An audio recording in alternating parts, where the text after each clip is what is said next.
ਦੀਪ ਸਿੱਧੂ ਵੀਰ ਜੀ ਜੋ ਨੇ ਉਹ ਸ਼ਹੀਦ ਨੇ ਜਾਂ ਨਹੀਂ। ਉਹਨਾਂ ਨੇ ਪਿਛਲੇ ਕੁਝ ਸਮੇਂ ਤੋਂ ਧਰਮ ਲਈ, ਕੌਮ ਲਈ, ਪੰਜਾਬ ਲਈ ਜਿਉਣਾ ਸ਼ੁਰੂ ਕਰਤਾ ਸੀ। ਇੱਕ ਸ਼ਾਨੋ ਸ਼ੌਕਤ ਵਾਲਾ ਉਹਨਾਂ ਦਾ ਜੀਵਨ ਸੀ। ਉਹ ਸਭ ਕੁਝ ਛੱਡ ਕੇ ਧਰਮ ਲਈ ਜਿਉਣਾ, ਕਿਸਾਨੀ ਸੰਘਰਸ਼ ਵਿੱਚ ਆਉਣਾ। ਦੀਪ ਸਿੱਧੂ ਕੋਲੇ ਉਹ ਜ਼ਿਕਰਾ ਸੀ ਜਿਹਦੇ ਨਾਲ ਉਹਨਾਂ ਨੇ ਕੌਮ ਦੇ ਹੱਕਾਂ ਦੀ ਗੱਲ ਕੀਤੀ। ਦੀਪ ਸਿੱਧੂ ਤੇਰੀ ਸੋਚ ਤੇ ਪਹਿਰਾ ਦਿਆਂਗੇ ਠੋਕ ਕੇ, ਇਹੀ ਵੱਡੀ ਗੱਲ ਨਹੀਂ ਹੈ। ਇਹ ਬੜਾ ਸੌਖਾ ਹੈ, ਹਰ ਕੋਈ ਲਾ ਸਕਦਾ ਹੈ। ਜਿਸ ਤਰੀਕੇ ਦੇ ਨਾਲ ਉਹਨਾਂ ਦੀ ਮੌਤ ਤੇ ਉਹਨਾਂ ਦੀ ਲਾਸ਼ ਤੇ ਸਿਆਸਤ ਹੋਈ, ਔਰ ਜੋ ਉਸ ਤੋਂ ਬਾਅਦ ਘਟਨਾਵਾਂ ਵਾਪਰੀਆਂ ਤੇ ਕਿਤੇ ਨਾ ਕਿਤੇ ਲੱਗਣ ਲੱਗ ਪਿਆ ਵੀ ਹਾਂ ਵਾਕਈ ਉਹਨਾਂ ਦਾ ਕਤਲ ਹੋਇਆ। ਜੇ ਅਸੀਂ ਕੌਮ ਲਈ ਕੁਝ ਕਰਨਾ ਹੈ ਨਾ, ਤਾਂ ਸਭ ਤੋਂ ਪਹਿਲਾਂ ਸਾਨੂੰ ਆਪਣੇ ਆਪ ਨੂੰ ਘੜਨਾ ਪਊਗਾ। ਵੱਡੀ ਗੱਲ ਹੈ ਜਿਹੜੀ। ਵਾਹਿਗੁਰੂ ਜੀ ਕਾ ਖਾਲਸਾ, ਵਾਹਿਗੁਰੂ ਜੀ ਕੀ ਫਤਿਹ। ਮੈਂ ਵੀਰ ਦੀਪ ਸਿੱਧੂ ਜੀ ਦੇ ਬਾਰੇ ਮੈਂ ਕੁਝ ਬੇਨਤੀਆਂ ਕਰਨੀਆਂ ਚਾਹੁੰਦਾ, ਕਿਉਂਕਿ ਆਪਾਂ ਨੂੰ ਪਤਾ ਹੀ 15 ਫਰਵਰੀ ਨੂੰ ਜੋ ਇੱਕ ਮੰਦਭਾਗੀ ਘਟਨਾ ਵਾਪਰੀ ਕਿ ਸਾਡੇ ਵੀਰ ਦੀਪ ਸਿੱਧੂ ਜਿਸ ਦੁਨੀਆ ਵਿੱਚ ਨਹੀਂ ਰਹੇ, ਔਰ ਕਈ ਤਰ੍ਹਾਂ ਦੇ ਸਵਾਲ ਪੈਦਾ ਹੁੰਦੇ ਆ ਵੀ ਇਹ ਇੱਕ ਸੜਕ ਹਾਦਸਾ ਸੀ ਜਾਂ ਉਹਨਾਂ ਦਾ ਕਤਲ ਹੋਇਆ, ਜਾਂ ਦੀਪ ਸਿੱਧੂ ਸ਼ਹੀਦ ਨੇ ਕਿ ਉਹ ਸ਼ਹੀਦ ਨਹੀਂ ਹੈ।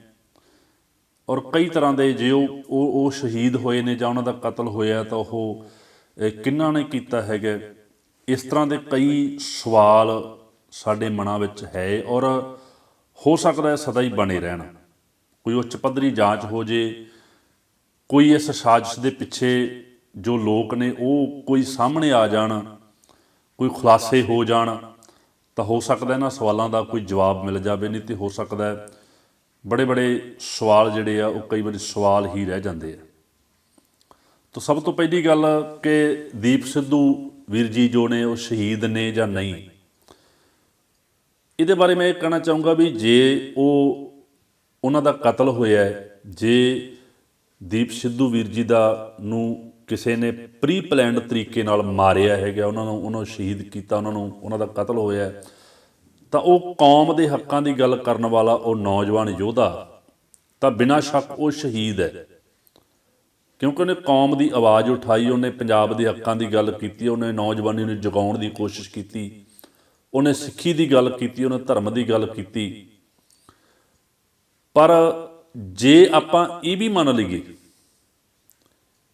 ਕਿ ਜੇ ਉਹਨਾਂ ਦਾ ਕਤਲ ਨਹੀਂ ਵੀ ਹੋਇਆ, ਉਹ ਇੱਕ ਕੁਦਰਤੀ ਇੱਕ ਘਟਨਾ ਹੈ ਜਾਂ ਇੱਕ ਸੜਕ ਹਾਦਸਾ ਹੈ, ਇੱਕ ਨੋਰਮਲ ਘਟਨਾ ਵੀ ਉਹਨੂੰ ਵੇਖਿਆ ਜਾਵੇ, ਤਾਂ ਵੀ ਦੀਪ ਸਿੱਧੂ ਨੇ ਜੋ ਪੰਜਾਬੀ ਲਈ ਜਾਂ ਪੰਜਾਬ ਲਈ ਜਾਂ ਸਿੱਖੀ ਲਈ ਜਾਂ ਕੌਮ ਲਈ ਜੋ ਉਹਨੇ ਜਿਉਣਾ ਸ਼ੁਰੂ ਕੀਤਾ, ਉਹ ਵੀ ਬਹੁਤ ਵੱਡੀ ਗੱਲ ਹੈ। ਕਿਉਂਕਿ ਧਰਮ ਲਈ, ਕੌਮ ਲਈ, ਸੱਚ ਲਈ, ਹੱਕ ਲਈ ਜਿੱਥੇ ਮਰਨਾ ਬਹੁਤ ਵੱਡੀ ਗੱਲ ਹੈ, ਉੱਥੇ ਦੇਸ਼, ਕੌਮ ਲਈ, ਧਰਮ ਲਈ, ਸੱਚ ਲਈ ਜਿਉਣਾ ਵੀ ਬਹੁਤ ਵੱਡੀ ਗੱਲ ਹੈ। ਦੀਪ ਸਿੱਧੂ ਦੇ ਵਿੱਚ ਇਹ ਖੂਬੀ ਸੀ ਕਿ ਉਹਨਾਂ ਨੇ ਪਿਛਲੇ ਕੁਝ ਸਮੇਂ ਤੋਂ ਧਰਮ ਲਈ, ਕੌਮ ਲਈ, ਪੰਜਾਬ ਲਈ ਜਿਉਣਾ ਸ਼ੁਰੂ ਕਰਤਾ ਸੀ, ਜਿਸ ਕਰਕੇ ਅੱਜ ਪੂਰੀ ਕੌਮ ਉਹਨਾਂ ਦੇ ਜਾਣ ਤੋਂ ਬਾਅਦ ਸਦਮੇ ਵਿੱਚ ਹੈ, ਉਹਨਾਂ ਨੂੰ ਯਾਦ ਕਰ ਰਹੀ ਹੈ। ਔਰ ਬੜੇ ਨੌਜਵਾਨ ਜਿਹੜੇ ਆ ਜਜ਼ਬਾਤੀ ਹੋ ਕੇ ਉਹਨਾਂ ਦੇ ਵਿਛੋੜੇ ਦੇ ਵਿੱਚ ਵਿਰਲਾਪ ਵੀ ਕਰ ਰਹੇ ਆ, ਨਾਅਰੇ ਵੀ ਲਾ ਰਹੇ ਆ। ਤਾਂ ਉਹਦੇ ਪਿੱਛੇ ਕਾਰਨ ਇਹ ਹੈ ਵੀ ਉਹਨਾਂ ਵਿੱਚ ਇਹ ਬੜਾ ਵੱਡਾ ਗੁਣ ਸੀ, ਉਹਨਾਂ ਨੇ ਆਪਣੇ ਲਈ ਜਿਉਣਾ ਛੱਡ ਕੇ ਕੌਮ ਲਈ, ਧਰਮ ਲਈ, ਉਹਨਾਂ ਨੇ ਸਿੱਖੀ ਲਈ ਜਿਉਣਾ ਸ਼ੁਰੂ ਕਰਤਾ ਸੀ। ਕਿਉਂਕਿ ਆਪਣਾ ਫਿਲਮੀ ਜੋ ਉਹਨਾਂ ਦਾ ਜੀਵਨ ਸੀ ਜਾਂ ਫਿਲਮੀ ਸਟਾਈਲ ਸੀ, ਹੈ ਨਾ, ਇੱਕ ਸ਼ਾਨੋ ਸ਼ੌਕਤ ਵਾਲਾ ਉਹਨਾਂ ਦਾ ਜੀਵਨ ਸੀ। ਉਹ ਸਭ ਕੁਝ ਛੱਡ ਕੇ ਧਰਮ ਲਈ ਜਿਉਣਾ, ਕਿਸਾਨੀ ਸੰਘਰਸ਼ ਵਿੱਚ ਆਉਣਾ, ਦੇਸ਼ ਆਪਣਾ ਪੰਜਾਬ ਦੀ ਗੱਲ ਕਰਨੀ, ਪੰਜਾਬ ਦੇ ਹੱਕਾਂ ਦੀ ਗੱਲ ਕਰਨੀ, ਕੌਮ ਲਈ ਔਰ ਕੌਮੀ ਘਰ ਦੀ ਗੱਲ ਕਰਨੀ, ਇਹ ਕੋਈ ਛੋਟੀ ਮੋਟੀ ਗੱਲ ਨਹੀਂ ਸੀ। ਇਹ ਹਰੇਕ ਬੰਦਾ ਨਹੀਂ ਕਰ ਸਕਦਾ, ਉਹਦੇ ਵਾਸਤੇ ਬੜਾ ਵੱਡਾ ਜਿਗਰਾ ਚਾਹੀਦਾ ਹੈ। ਦੀਪ ਸਿੱਧੂ ਕੋਲੇ ਉਹ ਜਿਗਰਾ ਸੀ ਜਿਹਦੇ ਨਾਲ ਉਹਨਾਂ ਨੇ ਕੌਮ ਦੇ ਹੱਕਾਂ ਦੀ ਗੱਲ ਕੀਤੀ, ਉਹਨਾਂ ਨੇ ਪੰਥ ਦੀ ਚੜ੍ਹਦੀ ਕਲਾ ਦੀ ਗੱਲ ਕੀਤੀ, ਉਹਨਾਂ ਨੇ ਕੌਮੀ ਘਰ ਦੀ ਗੱਲ ਕੀਤੀ, ਉਹਨਾਂ ਨੇ ਪੰਜਾਬ ਪੰਜਾਬੀਅਤ ਦੀ ਗੱਲ ਕੀਤੀ, ਉਹਨਾਂ ਨੇ ਸਿੱਖੀ ਲਈ ਕੌਮ ਲਈ ਜਿਉਣਾ ਸ਼ੁਰੂ ਕੀਤਾ। ਤਾਂ ਕਿਸੇ ਚੀਜ਼ ਲਈ ਜਿਹੜਾ ਬੰਦਾ ਜਿਸ ਚੀਜ਼ ਲਈ ਜਿਉਂਦਾ ਹੁੰਦਾ ਨਾ, ਉਹ ਉਸੇ ਚੀਜ਼ ਲਈ ਮਰਦਾ। ਜਿਹੜਾ ਬੰਦਾ ਪੈਸੇ ਲਈ ਜਿਉਂਦਾ ਉਹ ਪੈਸੇ ਲਈ ਮਰਦਾ, ਜਿਹੜਾ ਬੰਦਾ ਕੁਰਸੀ ਲਈ ਜਿਉਂਦਾ ਉਹ ਕੁਰਸੀ ਲਈ ਮਰਦਾ, ਤੇ ਜਿਹੜਾ ਬੰਦਾ ਕੌਮ ਲਈ ਜਿਉਂਦਾ ਨਾ ਕੌਮ ਲਈ ਮਰਦਾ। ਤਾਂ ਪਹਿਲੀ ਬੇਨਤੀ ਤਾਂ ਇਹ ਹੈ ਵੀ ਜੇ ਤਾਂ ਉਹਨਾਂ ਦਾ ਕਤਲ ਹੋਇਆ ਤਾਂ ਫਿਰ ਤਾਂ ਬਿਨਾਂ ਸ਼ੱਕ ਉਹ ਸ਼ਹੀਦ ਨੇ, ਤੇ ਜੇ ਉਹਨਾਂ ਦਾ ਕਤਲ ਨਹੀਂ ਵੀ ਹੋਇਆ ਤਾਂ ਵੀ ਉਹ ਮਹਾਨ ਸ਼ਖਸੀਅਤ ਹੈ, ਕਿਉਂਕਿ ਉਹ ਜਿਉਂਦੇ ਹੀ ਧਰਮ ਲਈ ਸੀ, ਉਹ ਜਿਉਂਦੇ ਹੀ ਕੌਮ ਲਈ ਸੀ। ਔਰ ਦੂਸਰੀ ਗੱਲ ਮੈਂ ਇਹ ਕਹਿਣੀ ਚਾਹੂੰਗਾ, ਜਿਹੜੇ ਸਾਡੇ ਨੌਜਵਾਨ ਵੀਰ ਇੱਕ ਵਾਰੀ ਵਕਤੀ ਤੌਰ 'ਤੇ ਜਜ਼ਬਾਤੀ ਹੋ ਕੇ ਇਹ ਨਾਅਰੇ ਲਾਉਂਦੇ ਹੈ ਵੀ ਦੀਪ ਸਿੱਧੂ ਤੇਰੀ ਸੋਚ 'ਤੇ ਪਹਿਰਾ ਦਿਆਂਗੇ ਠੋਕ ਕੇ, ਮੈਨੂੰ ਲੱਗਦਾ ਵੀ ਕਈ ਵਾਰੀ ਅਸੀਂ ਵਕਤੀ ਤੌਰ 'ਤੇ ਇਹ ਸਭ ਕੁਝ ਕਰ ਲੈਂਦੇ ਹਾਂ, ਪਰ ਬਾਅਦ ਵਿੱਚ ਅਸੀਂ ਭੁੱਲ ਜਾਂਦੇ ਹਾਂ ਦੀਪ ਸਿੱਧੂ ਬਾਈ ਦੀ ਸੋਚ ਕੀ ਸੀ, ਦੀਪ ਸਿੱਧੂ ਕਿਸ ਸੋਚ ਨੂੰ ਲੈ ਕੇ ਚੱਲ ਰਿਹਾ ਸੀ, ਉਹਨੇ ਕਿੰਨੀ ਸਟੱਡੀ ਕੀਤੀ ਸੀ, ਕੀ ਕੁਛ ਉਹਨੇ ਪੜ੍ਹਿਆ ਸੀ, ਕੀ ਉਹਦੀ ਕੁਆਲੀਫਿਕੇਸ਼ਨ ਸੀ, ਔਰ ਕਿਸ ਜਿਗਰੇ ਦੇ ਨਾਲ ਉਹ ਕੰਮ ਕਰ ਰਿਹਾ ਸੀ, ਕਿੱਦਾਂ ਆਪਣਾ ਸਾਰਾ ਕੁਝ ਕੈਰੀਅਰ ਉਹ ਦਾਅ 'ਤੇ ਲਾ ਕੇ ਕੌਮ ਦੇ ਸੰਘਰਸ਼ ਵਿੱਚ ਕੁੱਦ ਪਿਆ ਸੀ।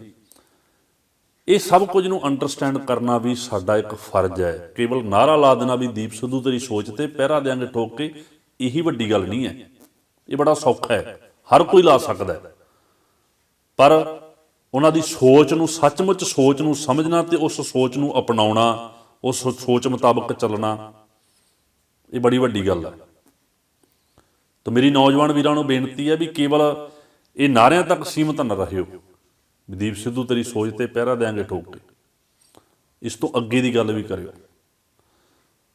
ਔਰ ਅਖੀਰ ਤੇ ਮੈਂ ਇੱਕ ਬੇਨਤੀ ਇਹ ਕਰੂੰਗਾ ਵੀ ਜੇ ਇਸ ਗੱਲ ਨੂੰ, ਕਿਉਂਕਿ ਜਿਸ ਦਿਨ ਇਹ ਹਾਦਸਾ ਵਾਪਰਿਆ ਸੀਗਾ ਉਸ ਦਿਨ ਮੈਨੂੰ ਵੀ ਲੱਗਦਾ ਸੀਗਾ ਵੀ ਸ਼ਾਇਦ ਇਹ ਇੱਕ ਨੋਰਮਲ ਘਟਨਾ ਹੈਗੀ ਹੈ ਜਾਂ ਇਹ ਐਕਸੀਡੈਂਟ ਹੈ, ਇੱਕ ਹਾਦਸਾ ਹੈਗਾ, ਪਰ ਉਸ ਤੋਂ ਬਾਅਦ ਜਿਸ ਤਰੀਕੇ ਦੇ ਨਾਲ ਉਹਨਾਂ ਦੀ ਮੌਤ ਤੇ ਉਹਨਾਂ ਦੀ ਲਾਸ਼ 'ਤੇ ਸਿਆਸਤ ਹੋਈ, ਔਰ ਜੋ ਉਸ ਤੋਂ ਬਾਅਦ ਘਟਨਾਵਾਂ ਵਾਪਰੀਆਂ ਤੇ ਕਿਤੇ ਨਾ ਕਿਤੇ ਲੱਗਣ ਲੱਗ ਪਿਆ ਵੀ ਹਾਂ ਵਾਕਈ ਉਹਨਾਂ ਦਾ ਕਤਲ ਹੋਇਆ। ਔਰ ਜਦੋਂ ਵੀ ਕਿਤੇ ਐਸੀ ਘਟਨਾ ਵਾਪਰਦੀ ਹੈ, ਜਦੋਂ ਵੀ ਕਿਤੇ ਐਸਾ ਹਾਦਸਾ ਵਾਪਰਦਾ ਹੈ ਜਾਂ ਕਤਲ ਹੁੰਦਾ ਹੈ, ਤਾਂ ਉਦੋਂ ਜਦੋਂ ਇਨਵੈਸਟੀਗੇਸ਼ਨ ਹੁੰਦੀ ਹੈ ਤਾਂ ਉਹਦੇ ਪਿੱਛੇ ਦੇ ਕਾਰਨਾਂ ਨੂੰ ਲੱਭਣ ਵਾਸਤੇ, ਉਹਦੇ ਅਸਲ ਦੋਸ਼ੀਆਂ ਨੂੰ ਲੱਭਣ ਵਾਸਤੇ ਕੁਝ ਕਾਰਨ ਜਾਣੇ ਜਾਂਦੇ ਹੈ ਵੀ ਇਸ ਬੰਦੇ ਦੇ ਜਿਉਂਦੇ ਰਹਿਣ ਨਾਲ ਨੁਕਸਾਨ ਕਿਹਨੂੰ ਸੀ, ਇਹ ਬੰਦਾ ਕਿਹਨਾਂ ਦੇ ਰਾਹ ਵਿੱਚ ਰੋੜਾ ਸੀ, ਇਹ ਬੰਦਾ ਕਿਹਨਾਂ ਲਈ ਨੁਕਸਾਨਦਾਇਕ ਸੀ, ਤਾਂ ਜੋ ਇਹਦੇ ਮਰਨ ਦੇ ਨਾਲ, ਇਹਦੇ ਖਤਮ ਹੋਣ ਦੇ ਨਾਲ ਉਹਨਾਂ ਦਾ ਰਾਹ ਸਾਫ਼ ਹੋ ਗਿਆ, ਜਾਂ ਕਿਸੇ ਦੇ ਮਰਨ ਤੋਂ ਬਾਅਦ ਉਹਦੀ ਮੌਤ ਦਾ ਫਾਇਦਾ ਕਿਹਨੂੰ ਹੁੰਦਾ ਹੈ। ਤਾਂ ਸਾਡੀ ਸਮੁੱਚੀ ਕੌਮ ਲਈ, ਨੌਜਵਾਨਾਂ ਲਈ ਇੱਕ ਸਵਾਲ ਹੈ, ਜੋ ਵੀਰ ਦੀਪ ਸਿੱਧੂ ਆ ਬਾਈ, ਉਹਦੀ ਮੌਤ ਦਾ ਫਾਇਦਾ ਕਿਹਨਾਂ ਨੂੰ ਹੋਇਆ ਜਾਂ ਕਿਹਨਾਂ ਨੂੰ ਹੋਏਗਾ, ਜਾਂ ਉਹਨਾਂ ਦੀ ਮੌਤ, ਉਹਨਾਂ ਦੇ ਜਿਉਂਦੇ ਰਹਿਣ ਦਾ ਨੁਕਸਾਨ ਕਿਹਨਾਂ ਨੂੰ ਸੀ। ਸੋ ਜਿਹੜੀ ਵੀ ਧਿਰ ਉਹ ਹੈ, ਉਹਦੇ ਪਿੱਛੇ ਬੈਕਗਰਾਉਂਡ ਸਾਨੂੰ ਜਾਣਨੀ ਪਏਗੀ। ਹੋ ਸਕਦਾ ਮੇਰੇ ਖਿਆਲ 'ਚ ਸਾਡੀ ਕੌਮ ਦੇ ਕੋਲੇ ਇੰਨੇ ਹਾਲੇ ਸਾਧਨ ਨਹੀਂ ਕਿ ਅਸੀਂ ਇੰਡੀਪੈਂਡੈਂਟ ਹੋ ਕੇ, ਮਤਲਬ ਇੰਡੀਵਿਜੂਅਲ, ਅਸੀਂ ਉਸ ਕਾਰਨਾਂ ਨੂੰ ਜਾਣਨ ਦੀ ਕੋਸ਼ਿਸ਼ ਕਰ ਲਈਏ ਜਾਂ ਉਹਦੇ ਕਾਰਨ ਲੱਭਣ ਦੀ ਕੋਸ਼ਿਸ਼ ਕਰ ਲਈਏ। ਚਲੋ ਆਸ ਕੀਤੀ ਜਾਂਦੀ ਹੈ ਵੀ CBI ਜਾਂਚ ਲੱਗ ਜੇ, ਕੋਈ ਉੱਚ ਪੱਧਰੀ ਜਾਂਚ ਹੋਵੇ, ਪਰ ਉਹ ਵੀ ਸ਼ਾਇਦ ਅਦਾਲਤ ਨੇ ਉਹਨੂੰ ਖਾਰਜ ਕਰ ਦਿੱਤਾ। ਤੋ ਕਿਤੇ ਇਹ ਸਮਾਂ ਆਵੇ, ਕੋਈ ਖੁਲਾਸੇ ਹੋਣ, ਪਤਾ ਲੱਗੇ। ਪਰ ਸਾਡੇ ਲਈ ਇੱਕ ਸਵਾਲ ਹੈ ਵੀ ਕਿਹੜੀਆਂ ਧਿਰਾਂ ਸੀ ਜਿਨ੍ਹਾਂ ਨੂੰ ਜਿਨ੍ਹਾਂ ਲਈ ਦੀਪ ਸਿੱਧੂ ਖਤਰਾ ਸੀ, ਜਿਨ੍ਹਾਂ ਦੇ ਰਾਹ ਵਿੱਚ ਦੀਪ ਸਿੱਧੂ ਰੋੜਾ ਸੀ, ਜਾਂ ਦੀਪ ਸਿੱਧੂ ਦੇ ਜਿਉਂਦੇ ਰਹਿਣ ਨਾਲ ਕਿਹਨਾਂ ਧਿਰਾਂ ਨੂੰ ਨੁਕਸਾਨ ਸੀ, ਤੇ ਜਾਂ ਫਿਰ ਉਹਦੇ ਮਰਨ ਤੋਂ ਬਾਅਦ ਫਾਇਦਾ ਕਿਹਨਾਂ ਨੂੰ ਹੋਇਆ, ਕੌਣ ਲੋਕ ਉਹਨਾਂ ਦੇ ਨਾਮ ਤੇ ਸਿਆਸਤ ਕਰਦੇ ਨੇ। ਤਾਂ ਇਹ ਸਾਰਾ ਕੁਝ ਸਾਨੂੰ ਸ਼ੱਕ ਦੇ ਘੇਰੇ ਵਿੱਚ ਰੱਖ ਕੇ ਫਿਰ ਸੋਚਣਾ ਪਏਗਾ। ਸੋ ਵੀਰ ਦੀਪ ਸਿੱਧੂ ਦੇ ਜਾਣ ਦਾ ਬੜਾ ਵੱਡਾ ਦੁੱਖ ਹੈ, ਸਮੁੱਚੀ ਕੌਮ ਨੂੰ ਦੁੱਖ ਹੈ, ਔਰ ਇਹ ਦੁੱਖ ਰਹੇਗਾ। ਐਸੇ ਬੜੇ ਕੌਮੀ ਹੀਰੇ ਅਸੀਂ ਗਵਾਏ ਹੈ ਤੇ ਉਹਨਾਂ ਦੀ ਘਾਟ ਕਦੇ ਪੂਰੀ ਨਹੀਂ ਹੁੰਦੀ। ਸੋ ਮੇਰੀ ਬੇਨਤੀ ਹੈ ਵੀ ਜਿਹੜੇ ਨੌਜਵਾਨ ਇਹ ਨਾਅਰਾ ਲਾਉਂਦੇ ਹੈ ਕਿ ਦੀਪ ਸਿੱਧੂ ਤੇਰੀ ਸੋਚ ਤੇ ਪਹਿਰਾ ਦਿਆਂਗੇ ਠੋਕ ਕੇ, ਉਹਨਾਂ ਨੂੰ ਬੇਨਤੀ ਹੈ ਵੀ ਘੱਟੋ ਘੱਟ 2-3 ਕੰਮ ਜ਼ਰੂਰ ਕਰਿਓ। ਵੀ ਇੱਕ ਤਾਂ ਦੀਪ ਸਿੱਧੂ ਦੀ ਕੁਆਲੀਫਿਕੇਸ਼ਨ ਜਾਣਨ ਦੀ ਕੋਸ਼ਿਸ਼ ਕਰਿਓ, ਉਹਨਾਂ ਦੀ ਸਟੱਡੀ ਕਿੰਨੀ ਸੀ, ਉਹ ਕਿਸ ਢੰਗ ਦੇ ਨਾਲ ਉਹਨਾਂ ਨੇ ਉੱਚ ਪੱਧਰੀ ਜਿਹੜੀ ਹੈ ਉਹ ਵਿੱਦਿਆ ਹਾਸਲ ਕੀਤੀ ਹੈ, ਉਚੇਰੀ ਵਿੱਦਿਆ ਹਾਸਲ ਕੀਤੀ, ਕਿਸ ਤਰੀਕੇ ਨਾਲ ਉਹਨਾਂ ਨੇ ਆਪਣਾ ਕੈਰੀਅਰ ਬਣਾਇਆ, ਵਕਾਲਤ ਵੀ ਕੀਤੀ, ਔਰ ਫਿਰ ਵੱਡੇ ਜਿਗਰੇ ਨਾਲ ਸਭ ਕੁਝ ਛੱਡ ਕੇ ਉਹਨਾਂ ਦੀ ਗੱਲ ਦਾ ਅਸਰ ਵੀ ਸਾਡੀ ਕੌਮ ਤੇ ਸਾਡੇ ਨੌਜਵਾਨਾਂ ਦਾ ਤਾਂ ਹੁੰਦਾ ਸੀ ਕਿਉਂਕਿ ਉਹਦੇ ਪਿੱਛੇ ਬੜਾ ਕੁਝ ਸੀ, ਉਹਨਾਂ ਦੇ ਅੰਦਰ ਬੜਾ ਕੁਝ ਸੀ। ਜਦੋਂ ਬੋਲਦੇ ਸੀ ਤਾਂ ਉਹਨਾਂ ਦੇ ਬੋਲਾਂ ਤੋਂ ਲੱਗਦਾ ਸੀ ਵੀ ਇਸ ਬੰਦੇ ਦੇ ਅੰਦਰ ਕੁਝ ਹੈ, ਤਾਂ ਹੀ ਉਹਨਾਂ ਦਾ ਅਸਰ ਹੁੰਦਾ ਸੀ।